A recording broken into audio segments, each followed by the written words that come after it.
Hey everyone, welcome to another new vlog. তো আশা করি সবাই ভালো আছেন, আমি আপনাদের খুব ভালো আছি। তো আজকে যাব খুলনা শহরের ভিতরে এমন একটি সুন্দর প্লেসে যে আপনারা অনেকে হয়তো বা চিনেন বা অনেকে চিনেন না সেই প্লেসটি। তো সেই প্লেসটি যেতে হলে আপনার যে রূপসা ব্রিজ আছে, আমাদের রূপসা ব্রিজ পার হয়ে টোল দিয়ে তার নিচ থেকে মানে টোলের পাশ দিয়ে যে রাস্তাটা আসে সেই রাস্তা থেকে আমি সোজা চলে আসলে সেই জায়গায় যেতে পারবেন। তো আমি আপনাদের সেই জায়গায় নিয়ে যাচ্ছি এবং বলবো যে কিভাবে সেই জায়গায় যেতে হবে, ঠিক আছে? তো আচ্ছা, আমার পিছনে দেখতে পাচ্ছেন যে ট্রেন লাইন, এটি হচ্ছে কিন্তু রূপসা ব্রিজ পার হয়ে যে ট্রেন লাইন, এবং পিছনে আছে হচ্ছে কি আমাদের সেই রূপসা ব্রিজ। আমি আছি কিন্তু তার মাঝখানে।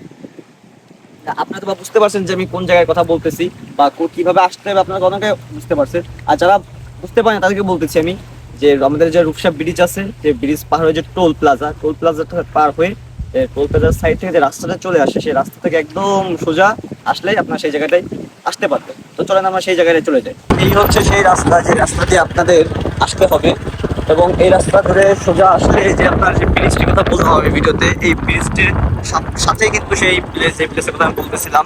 তো চলো আমরা যেতে থাকি সেই প্লেসে। তো আমরা দেখতে দেখতে কিন্তু চলে আসলাম সেই জায়গায়। তো এই হচ্ছে সেই জায়গা, এটি হচ্ছে গিয়ে ঝাউবন নামে পরিচিত। আপনারা হয়তো অনেকেই চেনেন বা অনেকে ভিডিও দেখছেন। তো এটা হচ্ছে গিয়ে মূলত সেই ঝাউবন। তো এইখানে এত সুন্দর গাছ গাছালি, এত গাছ মানে সারি সারি সাজানো, দেখতে এত সুন্দর লাগে দিনের বেলা।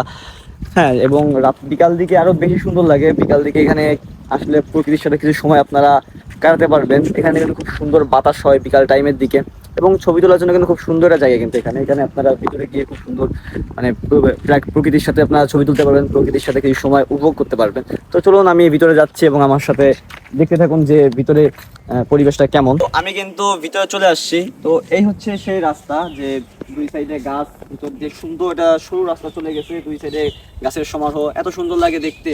জিনিসটা বিকাল টাইমে না আসলে জিনিসটা বুঝতে পারবেন না। আমি এর আগে অনেকবার আসছি, তো আমি ভাবলাম যে আপনাদের জিনিস ভিডিও মানে এই প্লেসটা দেখানো প্রয়োজন। তো এই জন্য আমি এখানে চলে আসলাম আজকে ভিডিও করতে। তো এই যে খুব সুন্দর রাস্তা, দুই সাইডে গাছ, এখানে ছবি তুলতে পারবেন। এবং এই দেখুন এই সাইডে এত সুন্দর গাছের সমারোহ, গাছ আর গাছ। তো এই জায়গা কিন্তু ঝাউবন নামে পরিচিত খুলনার ভিতরে। খুলনায় যারা আগে এখানে আসছেন তারা অনেকে চেনে, বা যারা আসেনি তারা চেনে না, তাদের জন্য আমার মূলত এই ভিডিওটি করা ছিল যে আপনারা এখানে আসবেন, ঘুরবেন। এবং যারা খুলনা মানে শহরের ভিতর থেকে একটু রিফ্রেশমেন্ট খুঁজেন, যে কোথায় গেলে একটা রিফ্রেশমেন্ট পাওয়া যাবে, তো আপনারা চাইলে কিন্তু এই জায়গাটা ভিজিট করতে পারবেন। কারণ যে এক কথায় কিন্তু খুব সুন্দর লাগবে কিন্তু আপনাদের, কিন্তু আপনারা আসলে খুব সুন্দর জিনিসটা এই জায়গা উপভোগ করতে পারবেন, এই জায়গা পরিবেশ প্রাকৃতির সাথে কিছু সময় কাটাতে পারবেন। তো আমি আর একটু সামনে গিয়ে দেখাচ্ছি যে আরো কিছু মানে সিনারি এখানে আসলে দেখতে পারবেন।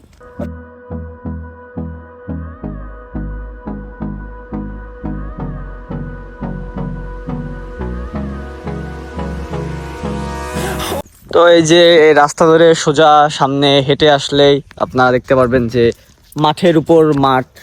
এই যে ভিডিওতে দেখাতে পাচ্ছি কি, হ্যাঁ, যে মাঠের উপর মাঠ, বিস্তীর্ণ মাঠ চারদিকে। তো আপনারা যারা খুলনা মানে শহর থেকে একটু বাইরে গ্রামীণ পরিবেশের ফিল নিতে চান, তারা এখানে আসতে পারেন, এসে ঘুরতে পারবেন। খুব সুন্দর মানে পরিবেশ এখানে বিকাল টাইমের দিকে কিন্তু লাগে। আমি বারবার ভিডিওতে যেটা বলতেছি যে বিকাল টাইমে এখানে আসলে কিন্তু খুব সুন্দর ফুটেজ পাবেন, আপনারা দেখতে পারবেন। তো এই ছিল আজকের ভিডিও। আশা করি আপনাদের ভিডিওটা অবশ্যই সবাই ভালো লাগছে, বা ভালো লাগলে অবশ্যই ভিডিও লাইক করবেন, এবং আমার ফেসবুক পেজে নতুন হয়ে থাকেন অবশ্যই ফেসবুক পেজটি ফলো করে সাথে থাকবেন। তো দেখা হচ্ছে আবার পরবর্তী নতুন কোনো ভিডিওতে, নতুন কোনো প্লেসে। তো ততদিন ভালো থাকবেন, সুস্থ থাকবেন। দেখা হচ্ছে আবার পরবর্তী কোনো নতুন ভিডিওতে।